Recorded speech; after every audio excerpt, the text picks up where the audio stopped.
Today's speaker is Barry Burton, professor of political science and the director of the Elections Research Center at UW-Madison. He has been on the faculty since 2006 and holds the Lyons Family Chair in Electoral Politics. Professor Burton has published a number of books and articles on voter participation, election administration, and other aspects of American politics. He will examine how and why voting patterns in 2018 differed from the past, and he will explore what it means for future elections in Wisconsin. We look forward to your presentation, Professor Burton, and we have made a contribution to the Rotary International Polio Plus Fund as a way of saying thanks for speaking to us today.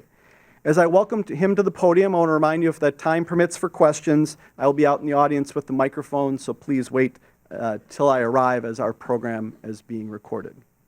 Welcome, Barry.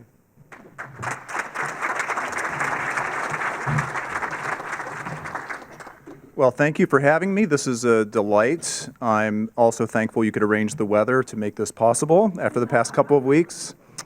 I'm going to take you back to school in a way for the next 20 minutes or so. There'll be a lot of slides and a lot of data to share with you on the 2018 election.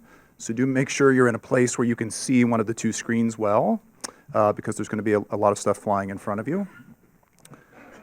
Here we go. So let's have a look at the 2018 elections in Wisconsin and nationally. I'm going to highlight a few things today. So I have an agenda. This being a Rotary meeting, I have an agenda. Here are the things I'd like to cover with you all today. One is to have a look back at the really remarkable level of voter turnout in 2018 and how that stacks up with other elections. Second, I think there's some general interest in what happened in the governor's race here between Tony Evers and Scott Walker, so we'll recap that. I'll have some thoughts for you about the so-called blue wave that may or may not have materialized in 2018. That will lead us into a discussion of gerrymandering, as I call it, and how districts in Wisconsin in particular may have played a role in the outcome, and then hopefully we'll have some time for Q&A. So that's the roadmap. So let's start by thinking about voter turnout in 2018. This really, I think, is one of the underappreciated stories from the last election. Just really remarkable in the historic scope of things. Let me give you some evidence of that. This is turnout in midterm elections in the United States going back a century. Turnout in 2018 was over 50%. You might think that doesn't sound especially high compared to some other countries around the world. It's the highest turnout in 100 years. It's the highest turnout since women were given the right to vote in 1920. It's the highest turnout since U.S. senators became directly elected in the 19-teens. This is really exceptional. And it's driven both by Democrats and Republicans, boosting their turnout levels to places we had not seen. So that's a pretty remarkable story, and you can see that, especially in the years leading up to 2018, the rate had been somewhere around 40%. So it's about a 25 percentage point increase over what we would normally see. And it turns out that there's something particular happening in Wisconsin. If you look at midterm election turnout here relative to the rest of the country over the last 30 or 40 years, the United States as a nation has remained relatively flat, again around 40%. But Wisconsin has been pulling away, and turnout rates here have actually been going up for the last few decades rather than remaining flat or going down. That last election turnout was over 60% here in Wisconsin, and that made Wisconsin one of the highest turnout states in the country, as it normally is. I don't know entirely what drives this trend upward. We know that Wisconsin has good people, but we had good people back in the 1970s and 1980s when the turnout was not exceptional. My hunch is it has to do with us having interesting elections. There are competitive, interesting, expensive elections happening here, and that's not the case in lots of states where one party tends to dominate. No single party is dominating here, and that will bring voters out. Let me give you some perspective on what a 60% turnout rate means relative to what we normally experience.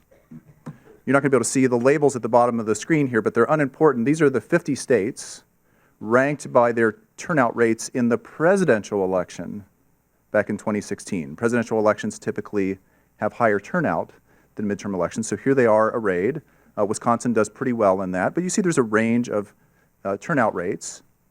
But now I want to show you where the midterm election in Wisconsin fell relative to the presidential turnout in the rest of the states, and there it is. So turnout here 3 months ago, was higher than in the presidential election in most states in 2016. So although we may not be content with a 50 or 60% turnout rate, Wisconsin's doing something that the rest of the country is not doing. And I think interesting elections and good people make that happen. So that's one story out of 2018 I think we don't want to forget. Just the remarkable amount of participation nationwide, but particularly so here in the Badger State. And that leads to a second issue we want to address, and that's the governor's race. That was the hot ticket on the ballot this year. I surveyed my students before the election and asked them what race around the country were they watching. Was it the Senate race in Texas between Beto O'Rourke and Ted Cruz or something else? Far and away, it was the Evers-Walker contest, not surprisingly. So let me just offer a few things. You know what happened that night. If you stayed up late enough, you saw the 30 or 40,000 votes come in from Milwaukee and make the difference in favor of Evers. He won by a small margin. But there's some other things I think maybe we have not noticed. One is that we're returning to divided government with a Democratic governor, Republican legislature. This is actually normal politics in Wisconsin. We know how to deal with this. What has been unusual is actually the last 8 years with a Republican governor and a Republican legislature. That's the longest stretch that one party has had complete control of state government going back to the 1950s. All right, so this is a return to a pattern that we have seen in the past. And so it's normal in a way, not that it will be easy, but it is something the state has experienced. The other thing the election illustrated, for me at least, is the importance of timing, particularly in Scott Walker's career. He's run for a lot of offices over a long period of time and had a lot of success. He's an excellent candidate. He's organized and disciplined and raises a lot of money and has a great team to support his campaigns. But I think in retrospect, we can see that he was also advantaged in some ways, often by running in years that were favorable to his party. The 2010 election that brought him to the governor's office was a Tea Party wave that really helped Republicans here and around the country. He ran again in 2014, which was another good year for Republicans. And so there was a little bit of a wind at his back, fueling what was already a good campaign. 2018 was different, right? This was going to be a difficult year for Republicans. And so it was a really interesting test of his skill as a candidate versus the headwinds, I think, that were facing him and his party. And it was obviously just enough to cost him the race. The other thing I'm going to highlight in a few minutes is thinking about the coalition that resulted in Walker's wins when he was victorious, and then the one that removed him in 2018. The set of people who comprise the Republican vote in 2018 are just different than the ones that led to his earlier victories in 2010, 2014, and the recall that happened in between. And it looks to me like there's been something of a shift in Wisconsin politics, at least, away from the formula that worked for Walker and has worked for other Republicans toward the formula that worked for Donald Trump. And Walker got caught somewhere in between, sewing together his old coalition, that reliable group of Republican voters, and the new mix of people who are part of the Trump element within the Republican Party. So again, I'm going to show you evidence of that in a few minutes.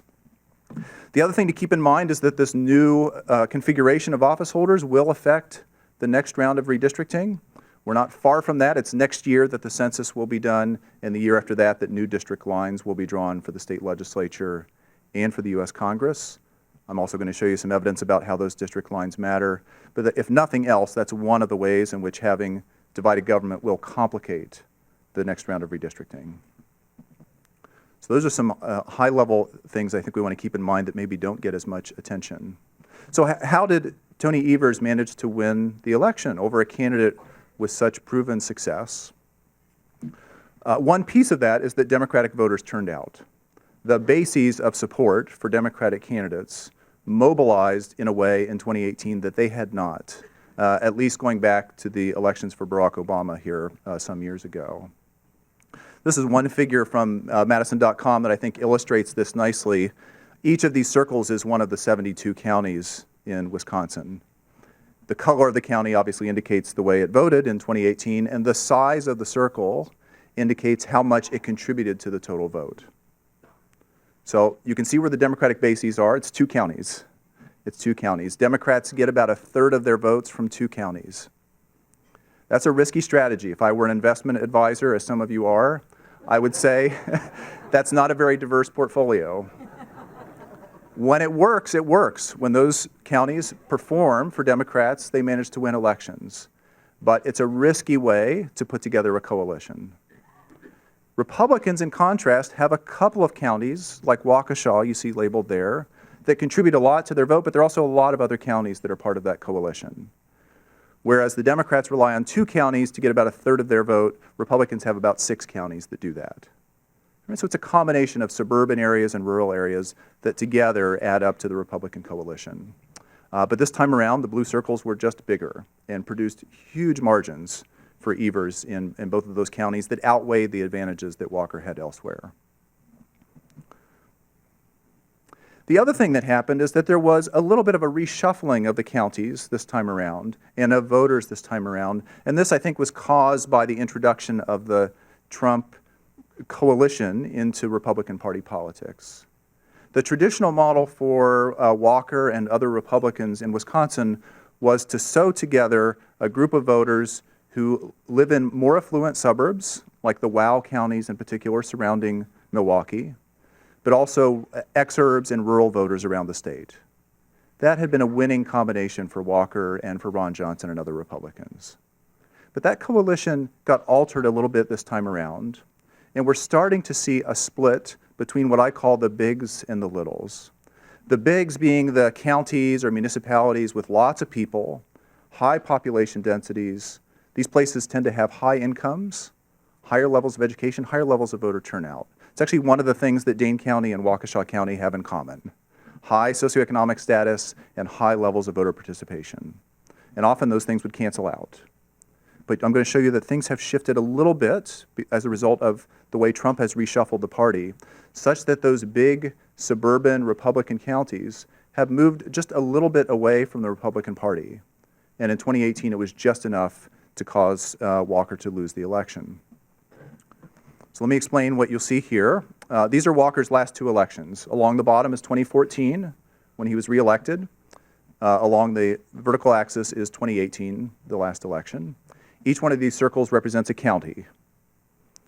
Further you are to the right and to the top, those are more Republican counties. So you can see way at the top is Washington and Waukesha and Ozaukee County. Those WOW counties are up there.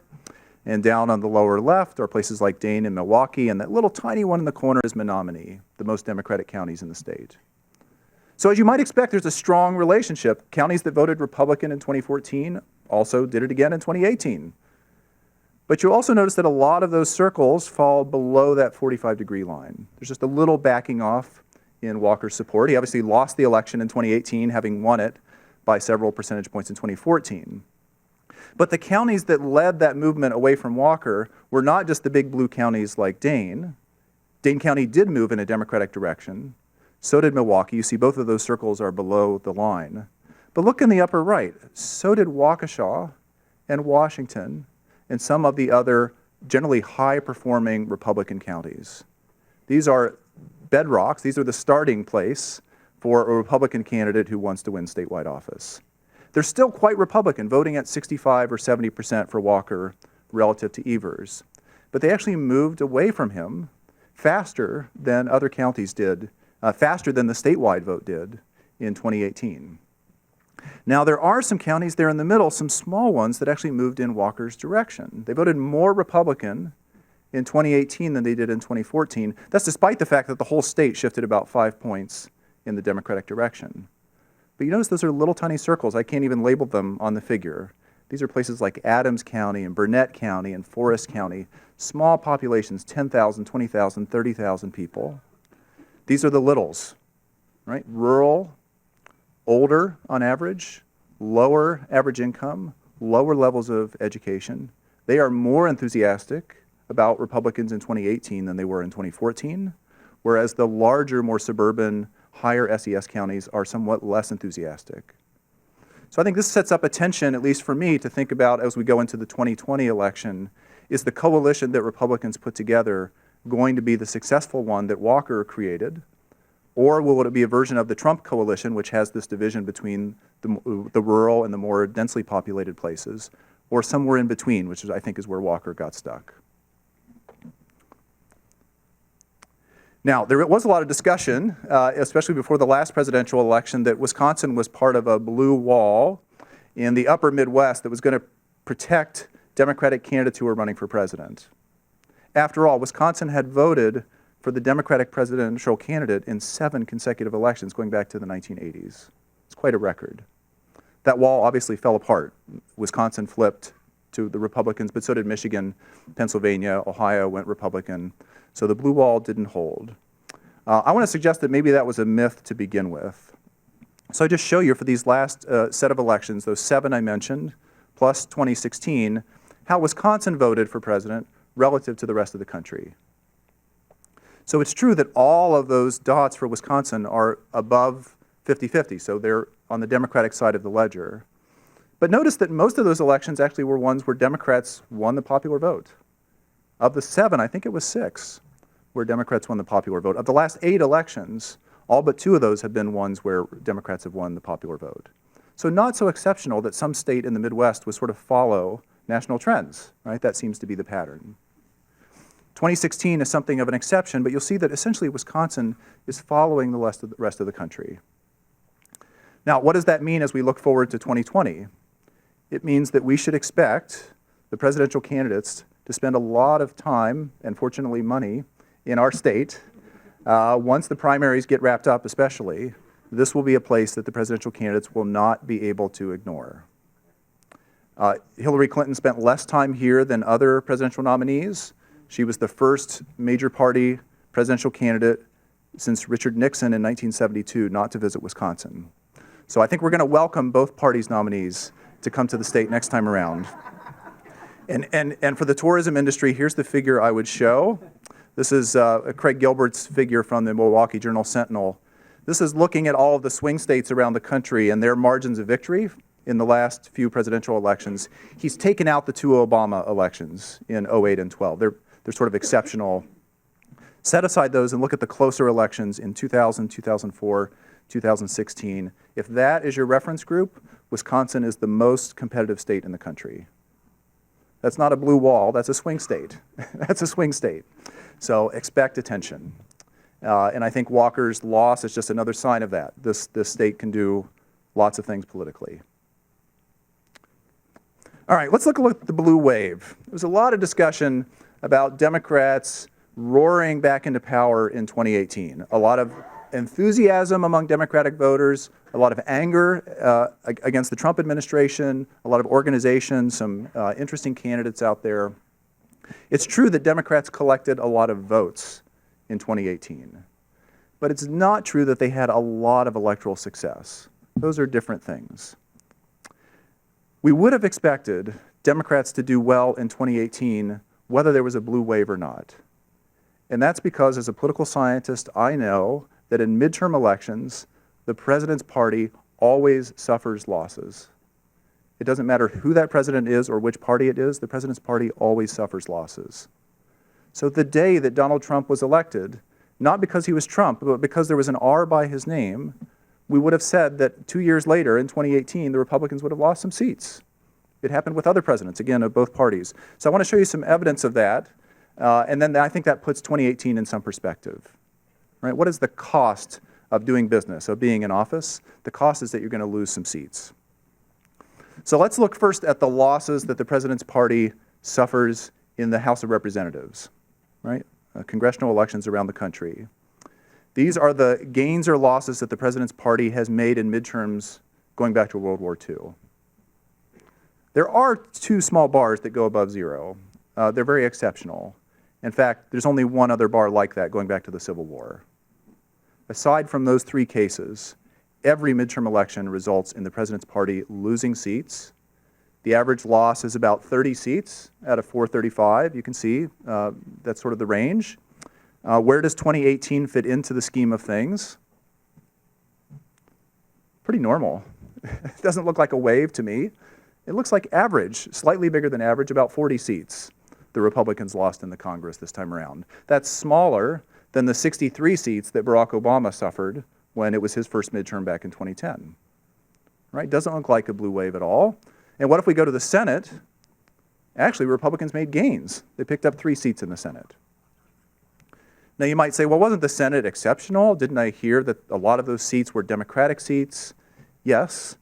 Of the 33 seats that were up in the Senate, 26 of them, I think, were held by Democrats, and 10 of those were in states that Trump had won, including Tammy Baldwin's. So Democrats had a lot to defend. They actually won more votes in the Senate races and won more seats, but it turned out to be a net loss. What about other kinds of elections? Governorships. Democrats gained about 6 governorships around the country, including Wisconsin's. Not exceptional. State legislatures around the country, if you add up all of the races for all of the chambers in all the states, Democrats picked up about 300 of those seats. It's quite typical. Actually, that's right on the average, no different from 4 years ago. And how about in our own state assembly? It was 1 seat. 1 seat. I'm going to come back to that. Okay, so it doesn't quite look like a blue wave when you think about the outcomes in seats and offices won by the Democrats. Why would that be? Where did the stories of voter enthusiasm and Democratic mobilization and the turnout rates I showed you before fit with a story of Democrats having pretty modest predictable gains, especially in legislative chambers? Well, I'm going to argue this has to do in part with the drawing of legislative district lines. The last set of districts were put in place after the 2010 census. That was almost 10 years ago. The 2010 election, as I mentioned a moment ago, was a good one for Republicans nationally. They won control of the Congress, they won control of lots of state legislatures, they won control of the Assembly and State Senate here and the governorship. A party really appreciates winning an election in a year that ends in 0 because it means they are in control of the redistricting process that will begin the very next year. In most states, the drawing of district lines is drawn by elected officials, right? By partisans. They actually draw the lines for themselves and for their friends who are in the Congress, or their enemies, depending on the case. So I want to show you that gerrymandering in Wisconsin had real effects, especially on what happened in the assembly elections here. So first, let's think about how this works. Voters show up on election day in districts around the state or country and cast votes for candidates, and those votes get aggregated to produce seats for Republican winners and Democratic winners. We would hope there would be a connection between how many votes are cast for the two parties and how many seats those parties win. Right? That would be a responsive government that's reflective of that. That would be translating the votes into seats in a pretty direct fashion. Well, there is actually a very strong relationship, not perfect, but a strong relationship. I'll just show you this. This is for the U.S. Congress going back, again, to World War II. So along the bottom there, you have all the votes cast for all the Democratic candidates and Republican candidates around the country running for Congress. So if you're on the right side of that graph, that means Democrats did better. They won more than half the vote. If you're on the left-hand side of the graph, it means Republicans did better. You can see most of the points are on the right-hand side because there were long stretches in the 70s, 80s, and 90s where Republicans were not doing well and Democrats were. Along the vertical axis is the number of seats, then, that the Democrats win in the Congress as a result of those votes. There are 435 seats in the House, so 218 I've marked there as the magic number. That's winning a majority of the seats. There's a pretty strong relationship. The better Democrats do at winning votes, the better they do at winning seats. And the same is true with Republicans down on the lower left. In fact, it's about a 2-to-1 relationship. Every extra percent of the vote that a party gets, they get about 2% more in seats. So it's better than 1-to-1. You get a real bonus for winning by a little bit. But check out where 2018 is. It's a little different. It stands out as being separate from the rest of the dots. Democrats did pretty well at winning votes. They won about 54 or 55% of the vote nationwide. At least in recent years, that's a great showing for a party. But the share of seats that they got from that, again, was about a 40-seat gain, as I showed you before. If they were on that line that sort of runs through all the dots, they would have picked up something like 250 or 260 seats instead. So they end up, something like 30 seats short of where you might expect them to be. Now, why is that? Why are Democrats not getting as much mileage out of the vote as you'd expect? Well, there are two reasons. One is that Democratic voters have decided to live together in urban areas around the country. Cities have become increasingly Democratic, and densely so, and that makes it really difficult for even Democrats who would like to draw the maps to advantage themselves to carve those people up in a way to get enough seats. You're going to see that happens in Wisconsin with places like Madison and Milwaukee becoming increasingly Democratic, one election after another. That leaves the rest of the state to be sort of mildly Republican. The suburbs outside those cities, lean Republican, rural areas, lean Republican, but they're not as overwhelmingly so as the cities are Democratic. So Republicans come to the table with just a natural advantage because their voters, their supporters, are distributed around the country in a much more efficient way. If I was drawing a map, I'd rather be a Republican and starting with that raw material that advantages me than a Democrat. Even in states like Illinois, where Democrats are in charge and try to control the process and take advantage, they barely get back to even, right? Whereas Republicans start with this advantage that comes from kind of the natural residential patterns that exist. So that's one factor that's driving 2018. Democrats can run up the vote in places like San Francisco and Dallas and Boston. They don't get extra seats for doing that. But the other factor is that the maps in a lot of states were drawn by Republicans because, again, it goes back to the 2010 election cycle. And as you might expect, parties take advantage of their power to try to draw maps to advantage themselves. Let me give you some evidence of that from the Wisconsin maps. So let's look at the Wisconsin Assembly. I showed you that Democrats picked up one seat this time around. There are 99 seats in the Assembly, small districts all over the state. All 99 of them were up in 2018. We're still living with the legislative map that was created after the 2010 census back in 2011. So I'm going to show you the results for all 99 seats at once. Oh, no, I'm not. I'm going to show you one more thing first. We have time. We're going to do this. So as you may know, there's a redistricting trial coming out of Wisconsin called Gill v. Whitford. The Supreme Court heard the case, sort of, and bounced it back to the state. It's going to be re-argued in July, assuming the Supreme Court doesn't do something else with the case out of North Carolina first. It is based on this set of data, essentially, from the Wisconsin Assembly. Start with the 2008 election. You're going to see, again, the relationship between the votes and the seats. In that election, if you add up all the votes for all the Democratic and Republican Assembly candidates, Democrats won more votes than Republicans did, about 56%, and they got about 52% of the seats. So not quite what they might deserve given their vote share, but at least the party that won more votes won more seats. Skip ahead 4 years, same voters, actually still a similar election. 2008 was Obama's first election. He won Wisconsin. 2012 was his re-election. He re-won Wisconsin. Democrats do about as well as they did in 08. They win 53% of the vote, but suddenly they only win 39 out of the 99 seats. What had changed in those 4 years, I would argue, are the maps. It's true that the cities were very Democratic, but they didn't become much more Democratic in the 4 years intervening. And so that map, we're going to see, is quite effective at helping Republicans build their majority in the Assembly, and it's also durable. It wasn't just good for one election. It still works well in 2016 and as you're going to see in 2018. So a party that wins the majority of the votes is not guaranteed anything in terms of its seats or even being in the majority. All right, so let me show you what happened in 2018. So all of these dots represent one of the 99 Assembly districts. And they're just ordered here from 1 to 99 the way the state legislature does it. So kind of arbitrary. The ones that are at the top that are in red are places where Republicans won, and the ones at the bottom are blue districts where Democrats won.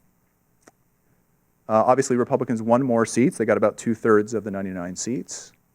But it's the pattern that's interesting to me. Of the 30 or so seats that the Democrats won, all but 6 of them are lying right on the bottom of that figure. Actually, 0 votes for Republicans.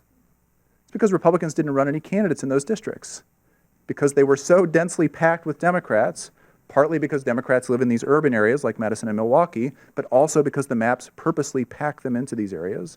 The Republicans said it's not worth us running a candidate. There were only 6 districts where Democrats won a seat in the Assembly and actually had an opponent with an R by their name. The story is very different for Republicans. There's a band of districts running right at about 60%.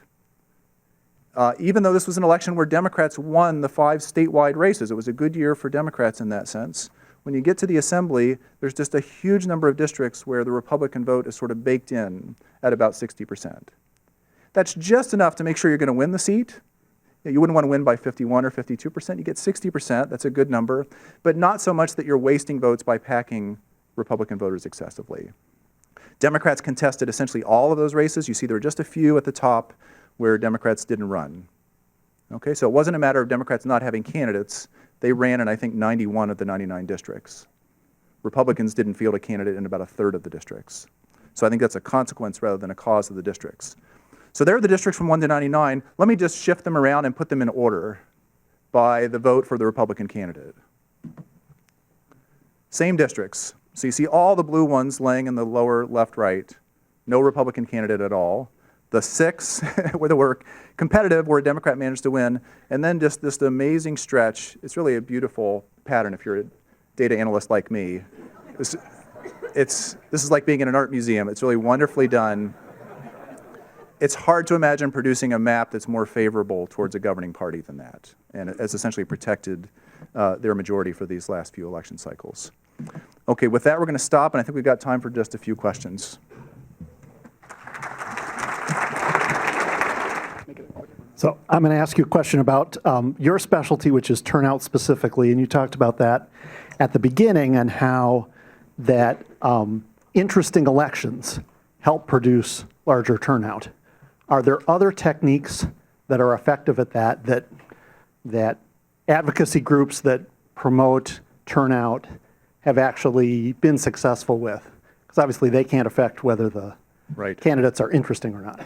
Yeah, and you'll hear election officials say this, that their job is not to get voters out. They can't make voters interested. But there are some things that you can do in terms of election policy to increase turnout. And then there are some interesting things that groups are doing to get voters out. So on the institutional side, what policies could we adopt if we really want to encourage voter participation? Wisconsin's already doing the best one of them, I think, which is election day voter registration. Election day registration has been in place here since the 1970s. There are now something like 13 or 15 states that have some version of it. And it's the one reform that research paper after research paper shows has a positive effect on voter turnout, especially for young people, lower income people, people who move frequently, people whose names change. It's a fail-safe that lets them show up at the polling place, register, and vote. So that's the one policy I think we're doing right. We want to hold on to that. Now, what can groups do to get out voters? There are a lot of interesting things, and I'm sorry to say that political scientists have contributed to this. So some of you may have gotten mailers in recent elections that do things like actually show your voting record on the mailer and show the voting record of your neighbors and try to shame you into voting by promising that your voting record will be promoted to your neighbors and friends. It's totally legal. The voting record is public, and it's political science research that showed that that's effective. Some of the mailings will actually have drawings of eyeballs on the mailing to remind you that you're being watched. So there are other kinds of things, you know, phone calls and texts and emails. We've tried a variety of techniques, but that public shaming aspect seems to be most effective. Quick question, specifically related to Wisconsin. Can you talk a little bit about the spring elections? I mean, it was a little bit, people thought that the spring election last year might have been a foreshadowing of what happened in the fall, and obviously we've got 2 more spring elections before another fall election. That's right. It does look like last year's Supreme Court race was a little bit of a tell as to what was going to happen in November. Democrats did well in both. I think it's a good barometer for what's likely to come. We're in this new era, the Trump era, and we've seen one set of elections here in November.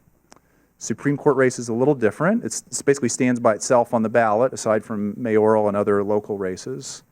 It's sort of clear what the political leanings of the 2 candidates are, but it's also a small set of people who are involved in those elections. I think it's one to watch. We're also going to have a presidential primary in April, that will next April, that to me is more interesting. Maybe it's less consequential, but more interesting. I don't know. I think it's one to watch, but you know, it's sort of at a distance from what's going to happen in 2020. So I think there's just a lot of other stuff that may evolve in between. Thank you. Oh, thank you.